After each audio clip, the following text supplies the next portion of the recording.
Dileesh agri വ്ളോഗിലേക്ക് സ്വാഗതം.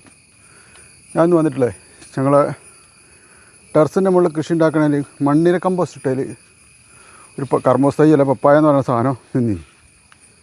അപ്പോൾ അത് ഒന്ന് കവറിലേക്ക് നിലത്ത് കയറിയൊക്കെയാണ് ഒരൊറ്റ വേര് നഷ്ടപ്പെടാണ്ട് കിട്ടിയത്. ഇത് കായ്ക്കേണ്ട സമയം കഴിഞ്ഞിട്ടാ. അപ്പോൾ നമ്മളിത് വെറുതെ വെട്ടിയിട്ടാണ്ടല്ലോ. അപ്പോൾ ഞാനിതൊന്ന് കുഴിച്ചിടുകയാണ്.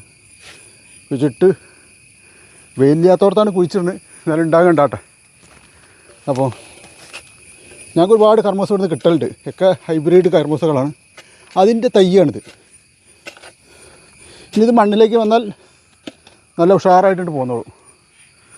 ചുവപ്പ് കർമ്മോസ് ഉണ്ടല്ലോ, അതിൻ്റെ റെഡ് ലേഡീൻ്റെ വിത്തുനിന്നുണ്ടായതാണ്. വലിയ പ്രതീക്ഷയൊന്നും വേണ്ട, നമ്മൾ ശ്രമിച്ച് നോക്കാമെന്നുള്ളൂ. അപ്പോൾ എൻ്റെ ഈ പോസ്റ്റ് ഇഷ്ടപ്പെട്ടാൽ ലൈക്ക് ചെയ്യുക, ഷെയർ ചെയ്യുക, കമൻറ്റ് ചെയ്യുക.